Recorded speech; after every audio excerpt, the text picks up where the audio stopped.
Kai žmogus darosi tatuiruotę, jisai nori joje kažką įprasminti, kad tai būtų kodas. Noriu įsukti karmos ratą, taisydamas ar darydamas naujas tatuiruotės, padaryti gerą darbą jums. Aš esu Danielius Dečkovas ir pristatau jums Karma Tattoo Project.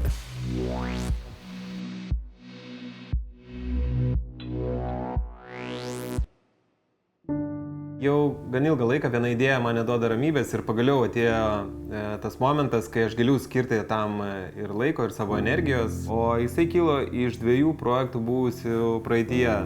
Pirmas tai gal prieš 6-7 metus mes buvome sukūrę gal kelis epizodus apie gyvenimą studijoje, kaip viskas vyksta. Jisai gal labai priminė tokius garsius realybės šou kaip LA Inc. Ir Miami Inc. Tai todėl tai nebuvo nauja idėja.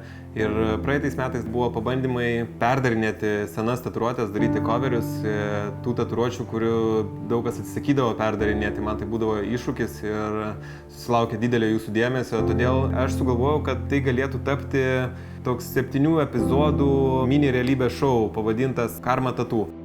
Ant to kelio mane užvedė mama. Jinai pamatė mano pirmą tatuiruotę, aišku, jai tai nelabai patiko, bet kai jinai nusiramino, jinai sako, o tu pats nenori pabandyti tatuiruočių daryti, nes aš jau piešti tada mokėjau, aš jau ir vaikų dailės mokyklą buvau baigęs ir mane kieme vadino hudožnikas arba dailininkas ir, žodžiu, piešti mokėjau, man tik tais buvo neaišku, kaip tą rašalą palikti po odą. Tatuiruotė, sakykime, yra mažas nuotykis, kurį patiria žmogus atėjęs į studiją, nes jam meistras leidžia prisiliesti prie tos kūrinijos, prie kūrybos proceso ir klientas patiria nedidelį nuotykį.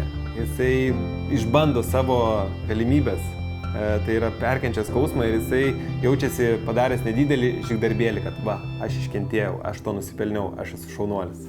Kai žmogus darosi tatuiruotės, jisai nori joje kažką įprasminti, kad tai būtų užkoduota žinia, kad tai būtų kodas.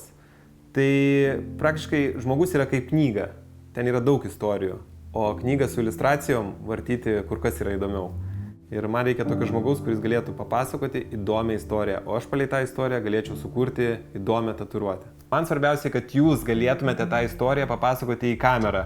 Ir aš palei tą istoriją sukursiu unikalią tatuiruotę specialiai jums. Jums tai nieko nekainuos, tiesiog aš mainysiu istoriją į tatuiruotę.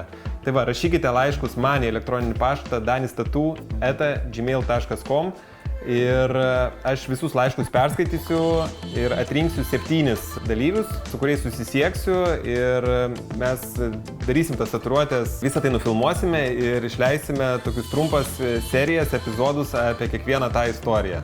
Taigi raginu visus, tai bus puikiai proga mums padaryti kažką įdomaus ir unikalaus ir įeiti į Lietuvos tatuiruočių istorijas.